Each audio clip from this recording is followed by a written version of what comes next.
Look, obviously the public markets have a lot of volatility, tech and outside of tech. But I always look at what are the fundamentals. And if we look at our portfolio and you look at the actual operating performance of the companies, we're not actually seeing any slowdown, any volatility in the underlying performance. Now, the stocks that we have that we're investors in that are public have seen anywhere from 20 to 45% reductions in their value in the last. To the extent that you look at your own portfolio and say, okay, the markets are right or wrong, you think the markets are wrong right now? Well, if the markets, I don't think the markets are pricing where they are because of what's underlying performance. I think they're pricing where they are. And do you see any weakness in the sort of future economic prospects of some of the companies you've been talking about? We don't see it right now, and we spend a lot of time looking at it. Right. We don't see actually any underlying slowdown. And when I talk to friends at other private equity firms who focus on industrials and other areas, they're not seeing it either.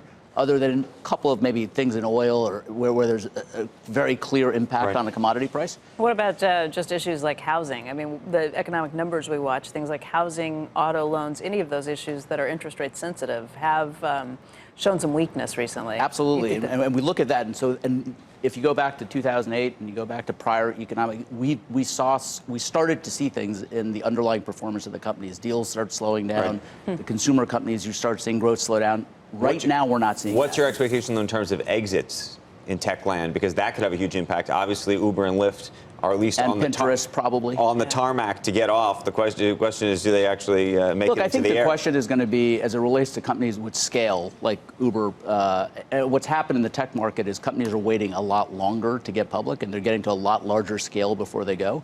I think companies like that, if they decide to go, will get out. The question will be at what valuation. Their comps have definitely traded down, and that'll be the challenge for them. In terms of trends that you're looking at in terms of putting money to work in the tech world, what's like the big idea at the moment? I mean, I think you're seeing the big idea is probably convergence of AI and machine learning with software. I think everybody uses software every day in their life right now. Everybody has access to lots of data. The question is, how do you make smart decisions?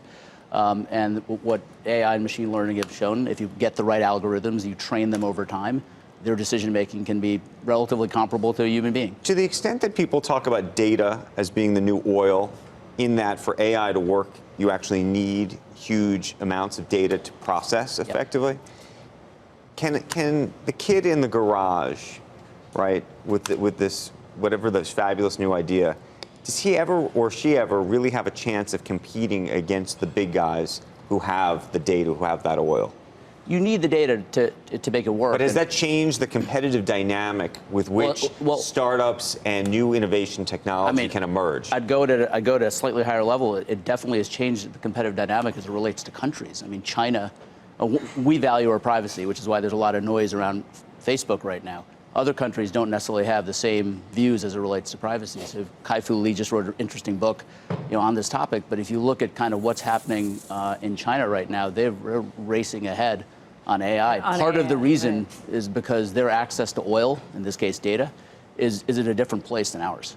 And so, but as a result of that, when you're looking at sort of new investments in this space, who are the people who you're looking at? Because if they don't have the access to the oil in the same way, how do they ever have a shot? Well, I think if you look, the way we think about this is vertically focused. So you think about that person who's thinking about it. We have one we're looking at right now that's in the insurance space.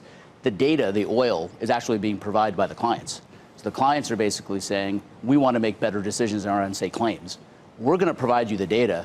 You're going to have built the algorithm. So wait a second, they're not buying it and bringing it in-house. They're outsourcing their data and letting somebody else run it? No, they're not outsourcing it. We're basically taking the algorithm and putting it on top of their data. Right, but so, do you get access to their data, I guess is my We do, question. but we don't own it. So we don't have ownership of that data. That brings us back to all the privacy questions that you have with Facebook.